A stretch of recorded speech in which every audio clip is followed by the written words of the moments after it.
Bonjour, c'est Mam Soumsen, chef du centre Serigne Issa Dème. Je suis là on est là pour les examens du CFE de session de juin 2023. Bon, pour l'instant, on n'a pas de problème. Tous les candidats sont là. C'est le plus grand centre de l'IF de Thiès-Ville, avec 287 candidats, dont 116 garçons et 171 filles. Bon, on n'a pas de problème, comme je l'ai dit, il n'y a pas d'absent. Tous les élèves ont composé. Bon, alhamdoulilah. Non, il n'y a aucun cas de fraude qui a été signalé. Aucun cas n'a été signalé. Donc, depuis le début, tout s'est bien passé. En plus, il y a les forces de sécurité qui sont là depuis ce matin. Bon, l'accueil aussi a été très bien, comme on a été bien accueilli dans l'école. En gros, on n'a pas de problème. Aussi, le corps de contrôle est passé ce matin pour voir s'il y a des problèmes ou non. Mais heureusement, on n'a aucun problème dans ce sens. Bon, pour les épreuves, dans la matinée la première matinée, on a fait 5 épreuves. LC ressources, LC compétences, découverte du monde. On a fait aussi éducation artistique et l'arabe. Donc on n'a aucun problème pour le moment. Les épreuves sont déroulées normalement. Il n'y a pas de triche parmi les élèves parce que dans chaque salle, on a mis au moins 3 surveillants. Donc vraiment, il n'y a pas de problème à ce niveau.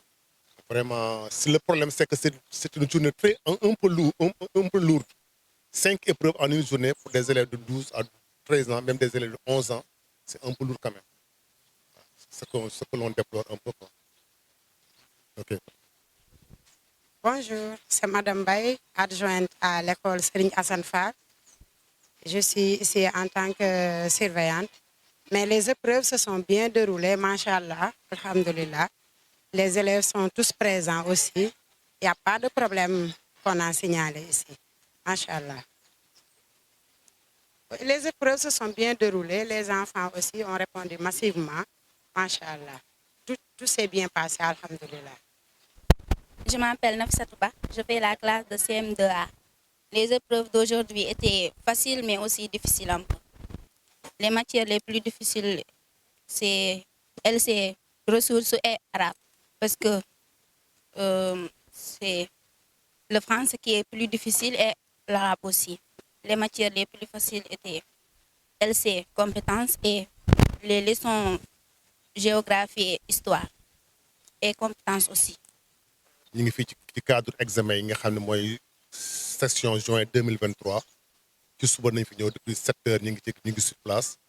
Tous les surveillants aussi, nous sommes à part quelques absents, nous parmi les surveillants. On n'a aucun problème, on a été bien accueillis.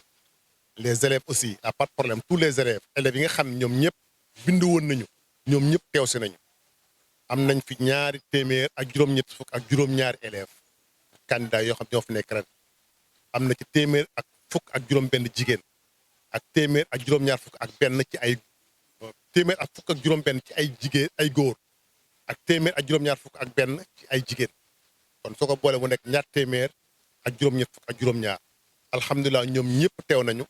amuñ ci benn jafe-jafe xale yi tamit biir surveillant classe bu nekk am nga ñetti surveillant am na ñett ñoo xam ñoo ne ci biir classe ak xale yi pour mën leen di xool waaw mais amuñ ci benn si yàlla ci kenn ko xam daal da ngay def naka sul noonu ci xale yi kon ñu ngi sant bu baax beneen ti mooy ñi nga xam ñoom la fi waa police yónni mooy si force de sécurité yi ci sóoba la ñu fi toog amuñ ci benn jafe-jafe ñi nga xam tam ñoo suñu kilifa yi ñoo inspecteur tam jaar nañ fi xool mais amuñ ci benn jafe-jafe tam wax nañ leen ne amuñ benn jafe-jafe ci école kon daal loolu lañ fi amoon ci ñuy wax di gërëm ñëpp di gërëm vraiment aussi waa école bi ci accueil bi nga xam accueil nañ ñu ko commission bi nga xam ñoom ñoo ñëw fi bon tey def nañu juróomi épreuve bi ci njëkk mooy ci wàllu français mooy ressource LC ressource ak LC compétence loolu lépp ci wàllu français la beneen ti mu dellu ci wàllu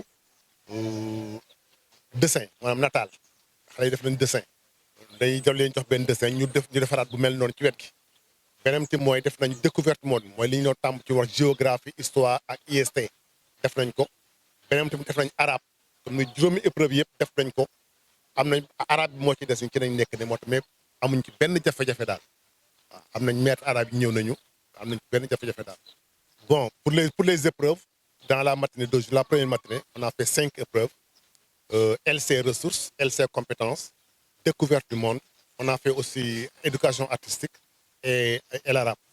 Donc on n'a aucun problème pour le moment. les épreuves sont déroulées normalement. Il n'y a pas de triche bon, parmi les élèves parce que dans chaque salle, on a mis au moins 3 surveillants. Donc, vraiment, il n'y a pas de problème à ce niveau. Vraiment, si le problème, c'est que c'est une journée un peu un peu lourde. 5 épreuves en une journée pour des élèves de 12 à 13 ans, même des élèves de 11 ans, c'est un peu lourd quand même.